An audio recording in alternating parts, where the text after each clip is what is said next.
आज हम सीखेंगे कि फ्लिपकार्ट पर लिस्टिंग किस तरह की जाती है। तो चलिए बिना किसी देरी के आगे बढ़ते हैं। सबसे पहले हम जाएंगे, यहाँ पे आपको काफ़ी सारे टैब्स दिखेंगे। Inventory, order, payment, growth, report, advertising, partner services. तो सबसे पहले हम जाएंगे माई लिस्टिंग पे। माई लिस्टिंग के बाद हम जाएंगे ऐड न्यू लिस्टिंग पे। ऐड न्यू लिस्टिंग पे यहाँ पे हमें दो टैब मिलेंगे, ऐड अ सिंगल लिस्टिंग और and add a listing in bulk. अगर आपको इकट्ठे बहुत सारे प्रोडक्ट लिस्ट करने हैं तो आप ऐड लिस्टिंग इन बल्क के साथ जाइए। अगर आपको सिंगल सिंगल करके लिस्ट करनी है तो ऐड अ सिंगल लिस्टिंग के साथ चाहिए। तो मुझे अभी ऐड अ सिंगल लिस्टिंग के साथ जाऊँ क्योंकि मुझे एक ही प्रोडक्ट अभी लिस्ट करना है। सबसे पहले फिर आया था फिर ये तो इसमें हम क्या करेंगे, इसमें कैटेगरीज आ गई कि आपको कैटेगरी सेलेक्ट करनी है। तो आप क्या कीजिएगा, डायरेक्ट प्रोडक्ट का नाम ही डाल दीजिए सर्च में। अगर आप यहाँ पर ढूंढने बैठेंगे तो आपको मे भी मिलेगा ही नहीं कि आपका प्रोडक्ट किस कैटेगरी के अंडर में है। तो यहाँ पे जैसे कि मुझे अपना लैपटॉप स्टैंड में अगर अपनी लिस्टिंग करनी है तो जैसे कि हम देख सकते हैं, मैंने लैपटॉप डाला। यहाँ पे बहुत सारे लैपटॉप की कैटेगरीज आ गई हैं। तो मुझे जाना है लैपटॉप स्टैंड के साथ।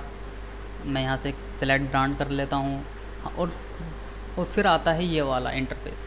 फिर हमें क्या करना, क्योंकि फ़्लिपकार्ट में क्या होता है कि अगर आपके पास ट्रेडमार्क नहीं है तो आप फ़्लिपकार्ट पर लिस्टिंग नहीं कर पाओगे। फर्स्ट ऑफ ऑल आपको ट्रेडमार्क की नीड होगी इसमें, एंड ब्रांड ऑथराइजेशन लेटर हो गए। इस दो चीज़ डॉक्यूमेंट की नीड होती है कि अगर आप, क्योंकि अमेज़ोन पे ऐसा नहीं होता है।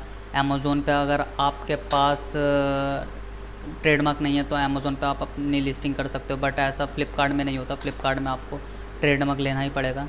जैसे कि मैंने दो ब्रांड को रजिस्टर करवा रखा है ट्रेडमार्क के थ्रू। तो फर्स्ट है सेकंड चीज़ और सेकंड है SSI। तो मैं SSI के साथ जाऊंगा लिस्टिंग के लिए, वरना तो मैं सेकंड चीज़ के साथ भी कर सकता हूँ क्योंकि दोनों ही रजिस्टर्ड है मेरे, दोनों का ट्रेडमार्क है। फिर मैं अब जाएंगे क्रिएट न्यू लिस्टिंग के साथ। क्रिएट न्यू लिस्टिंग पे हम क्लिक करेंगे तो कुछ इस तरीके का इंटरफेस आ जाएगा। तो सबसे पहले हम फिल करेंगे फॉर्म। ये इस तरीके का कुछ लिस्टिंग के लिए आया था प्रोसेस। तो एडिट पे हम क्लिक करेंगे। एडिट पे क्लिक करने के बाद आया था सेलर SQID। यहाँ पे मैं कुछ भी यूनिक ID डाल देता हूँ, जैसे कि लैब कर देता हूँ, लैब 1002। फिर लिस्टिंग स्टेटस पे active, MRP 5000, your selling is 3100। और फिर fulfilment bye seller, procurement type in stock, procurement SLA1। हो सके तो इस वाले कॉलम को आप, ये वाला जो कॉलम देख रहे हैं इस पर आप 1 ही डालिए। क्योंकि क्या होता है कि अगर आप 2 या 3 डेज़ अगर इसमें डाल देते हो तो आपका जो प्रोडक्ट है जो फ़्लिपकार्ट पे शो होगा उसकी डिलीवरी का जो टाइम पीरियड है वो बढ़ जाता है।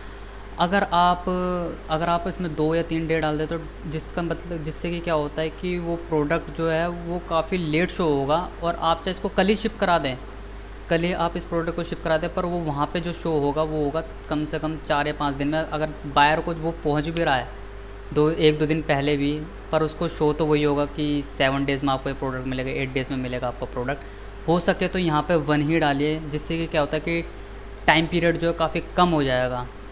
वो टाइम पीरियड काफ़ी दिखने में काफ़ी कम हो जाएगा, तो जिससे कि आपके ऑर्डर काफ़ी अच्छे से जनरेट हो पाएंगे।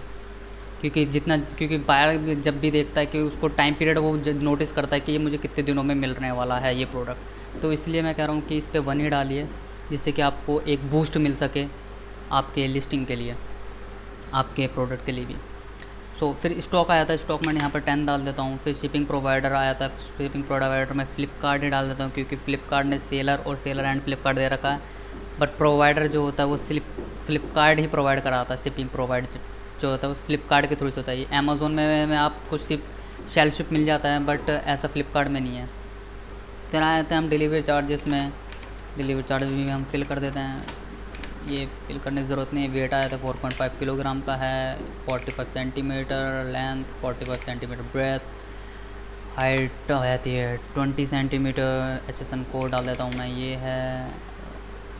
टैक्स इस पे जाता है 18%। इंडिया हो गया, country of origin India. Manufacturing detail आ जाता है इंडस्ट्रीज़ इंडिया। मैन्युफैक्चरिंग डिटेल्स में आया पैकर डिटेल्स में आप डाल दीजिए 1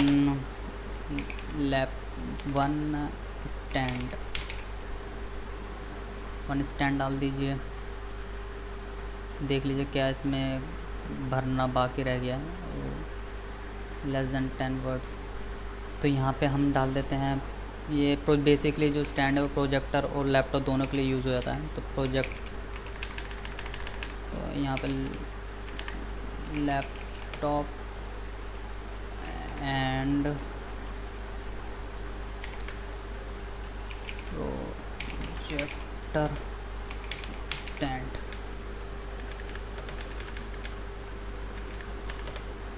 और इसको कर देते हैं सेव। हो गया सेव। अब हम सेकंड कॉलम भरते हैं। तो मॉडल नंबर आपको सेलेक्ट करना है। मॉडल नंबर मैं यही रख देता हूँ 11002।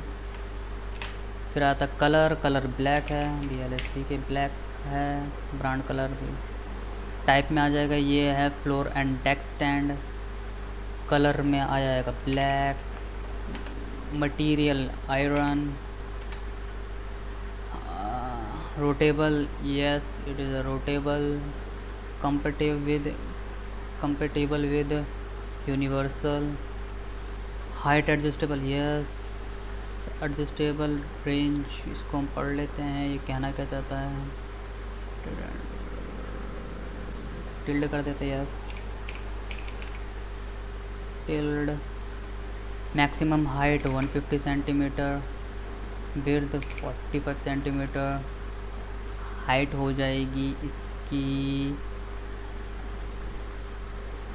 इसकी हाइट 75, डीप 150।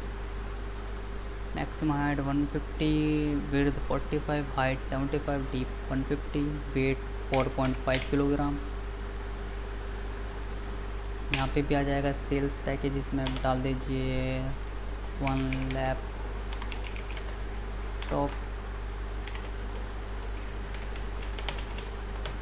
Projector stand. ये हो गया। अब फाइनल पे आते हैं। डिस्क्रिप्शन आपको देना पड़ेगा। डिस्क्रिप्शन के लिए हम यहाँ से कॉपी कर लेते हैं। बेसिकली यही वाला प्रोडक्ट है, ये भी मेरा ही है। सो हम इस पर भी देख लेते हैं। ये वैसे 4.5 हाइट दे रहा पर है 5 फीट का। तो सब डिस्क्रिप्शन पे डिस्क्रिप्शन हम यहाँ से कॉपी कर लेते हैं। बेसिकली सेम ही प्रोडक्ट है, क्योंकि यहाँ से कॉपी उठा के पेस्ट। सर्च कीवर्ड हो सके तो आप ज़्यादा से ज़्यादा इसमें कीवर्ड दे दीजिए। अगर आप अपने लिए कोई भी लिस्टिंग करें तो हो सके तो कीवर्ड बहुत इंपॉर्टेंट है आपके सेल्स को बूस्ट के लिए और आपके सेल्स की विजिबिलिटी के लिए। तो यहाँ पे मैं डाल देता हूँ एक तो प्रोजेक्टर स्टैंड। प्रोजेक्टर के लिए भी यूज़ हो जाएगा ये प्रोजेक्टर स्टैंड। सेकंड डाल देता हूँ लैपटॉप स्टैंड। ये दो मैं कीवर्ड्स दे देता हूँ उसमें। और की फीचर मैं यहीं से कॉपी कर लेता हूँ। की फीचर इसके यही हैं। एडजस्टेबल हो गया 4.5। ये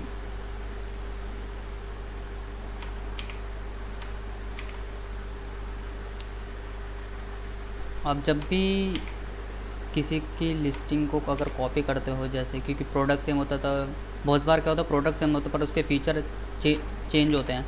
तो ज़रा आप लिस्टिंग को अच्छे से पढ़िए कि उसमें क्या क्या रहा है। आप धड़ल्ले से मतलब कुछ भी मत फेल दीजिए, देखिए उसमें है क्या। क्योंकि मेरा ये दोनों ही प्रोडक्ट सेम है, बस थोड़ा हाइट डिफरेंस है, इसलिए मैं हाइट अप टू 5 कर देता हूँ, वरना तो मेरा सारा ये प्रोडक्ट ही सेम है।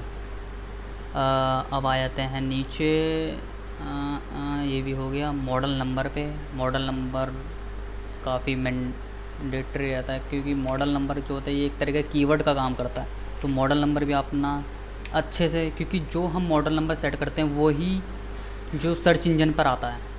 मतलब जो भी हम प्रोडक्ट्स, कोई भी अगर प्रोडक्ट सर्च करता है वो प्रोडक्ट शो होता है, तो वो इसी मॉडल नंबर के वजह से ही वो शो होता है कि इस फ्रंट पे क्या दिख रहा है, वो यही मॉडल नंबर शो होता है फ्लिपकार्ट पर।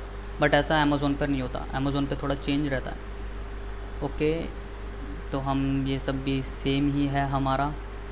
हो सके तो मॉडल नंबर अच्छे से दीजिए, ये भी कीवर्ड का काम करता है मॉडल नंबर। एंड किलोग्राम ये है, कितना कैपेसिटी हो जाएगी 35। Anti skip yes, wheel present yes. और यूपीसी देने की ज़रूरत नहीं है इसमें, फ़्लिपकार्ट में मैंडेटरी है, बट फिर अमेज़ोन पे मैंडेटरी है पर फ्लिपकार्ट पे मैंडेटरी नहीं है यूपीसी और EAN। तो ये यहाँ पे हम कर देते हैं सेव। एक बार हम फिर से कर लेते हैं क्रॉस चेकिंग। ठीक है ठीक है ठीक है, सब कुछ ठीक ही है। ठीक है ठीक है ठीक है, क्योंकि बहुत बार क्या होता है हम क्रॉस चेकिंग नहीं करते और हमारी जो QC होती है, क्वालिटी चेक, ये रिजेक्ट हो जाती है, तो हमें दोबारा फिर इसको ठीक करना पड़ता है। इसलिए एक बार इसको क्रॉस चेकिंग ज़रूर करें, की फीचर्स को भी और मॉडल नेम को भी। हाँ देखिए ये गलती हो गई मेरे से, यहाँ पे कर देता हूँ 5। इसीलिए कहता हूँ कि क्रॉस चेकिंग ज़रूर करें। इसको कर देते हैं सेव यहाँ से। अब आते हैं इमेज के ऊपर, इमेज सेलेक्ट कर लेते हैं। इमेज की क्वालिटी अच्छी हो, बैकग्राउंड क्लियर हो, जिससे कि लोगों को, जो भी आपका प्रोडक्ट कोई भी देखता है उसको देखने में आसानी हो। और क्योंकि फ़ोटो देख के ही बेसिकली ऑर्डर करते हैं लोग कि पिक्चर एक्चुअली में दिख कैसा रहा है। तो हमें जो करना है, जो प्रोडक्ट उसकी हम यहीं से ही डायरेक्ट फ़ोटो निकाल लेते हैं। ये बेसिकली ये यही है। कहाँ गया कहाँ गया, ये रहा। एक इस तरीके की फ़ोटो डाल देते हैं, सेकंड कर देते हैं ये वाली फ़ोटो। अब कर देते हैं सेव। सेव क्यों नहीं हो रहा, ये अब हो गया है सेव। अब हम क्या करेंगे, इसको यहाँ से कर देंगे हम सेव। सेंड टू QC क्यों नहीं आ रहा। अब हम क्या करेंगे, इसको अब हम सेंड टू QC में कर देंगे। अब आपकी लिस्टिंग हो गई है पूरी। अब ये QC इन प्रोग्रेस में चल रहा है। अब 4-5 या घंटे में ये आपकी लिस्टिंग एक्टिव हो जाएगी। अगर कुछ इसमें गलत ना हुआ, अगर इसमें कुछ भी अगर फॉल्ट फ्लिपकार्ट को अगर दिखाई देता तो वो रिजेक्ट कर देगा आपको QC। तो आपको दोबारा से करनी पड़ेगी, जहाँ जहाँ पे आपकी गलती है ऑटोमेटिकली बता देगा कि आपने ये चीज़ गलत करी है या ये फ़ोटो सही नहीं है। तो वो 4 घंटे में आपको ये इसके बारे में पता चल जाएगा कि इस तरह इसमें प्रॉब्लम क्या आई है। तो आप आज की वीडियो होती है पूरी। होप सो आपको पसंद आया होगा, ये इन्फॉर्मेटिव लगा हो। तो मैं आपको यही कहना चाहूँगा कि वीडियो को ज़्यादा से ज़्यादा शेयर कीजिए, लाइक कीजिए, कमेंट कीजिए। Thank you.